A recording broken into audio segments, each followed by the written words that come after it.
Hey guys అందరికి ముందుగా అయితే హ్యాపీ వినాయక చవితి. మార్నింగ్ 10 అయినా లేగమని నేను ఇవాళ వినాయక చవితి అనేసరికి మార్నింగ్ 6కి అయితే లెగిసాను. ఇంకా సోమవారికి తోరణాలు కట్టాలనేసరికి ఎళ్లి మామిడి పండ్లు అయితే తీసుకొని వచ్చామనమాట. కానీ నేను డ్యాడీ అయితే కలిసి సోమవారికి తోరణాలు అయితే కట్టేసాం. అలా తోరణాలు కట్టడం అయిపోయిన తర్వాత స్వామివారి పూజా కార్యక్రమం అయితే స్టార్ట్ చేసేసాం. పూజ స్టార్ట్ చేసి స్వామివారి కథ మొత్తం అయితే చదువుకున్నాం అనమాట. ఇంకా పూజ మొత్తం అయిపోయినాక డైరెక్ట్‌గా మా మావయ్యోళ్ళ ఇంటికైతే వచ్చేసాను. వీళ్ళు చూడండి సోమవారి దగ్గర కూర్చొని సోమవారికి దండం పెట్టుకుంటా సోమవారి కథ అయితే మాత్రం టీవీలో అయితే పెట్టుకున్నారు. Tecnologia! Tecnologia! ఆ తర్వాత పందిరిలో సోమవారికి అయితే సాంబ్రాణి వేయాలంటే సాంబ్రాణి కోసం బొగ్గులు అయితే కాలుస్తున్నాం.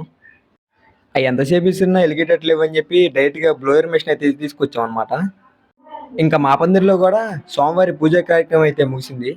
ఆ తర్వాత వచ్చిన భక్తులందరికీ సోమవారి ప్రసాదం అయితే పంచడం స్టార్ట్ చేసాం. సోమవారి ప్రసాదం పంచడం కంప్లీట్ అయిన తర్వాత సోమవారిని అయితే పల్లకి సేవ కోసం అయితే రెడీ చేస్తున్నాం. ఈ పల్లకి సేవ వీడియోని సెకండ్ పార్ట్‌గా అయితే అప్లోడ్ చేస్తాను గైస్. వీడియో నచ్చితే లైక్, షేర్ అండ్ సబ్స్క్రైబ్ చేయడం మాత్రం మర్చిపోకండి.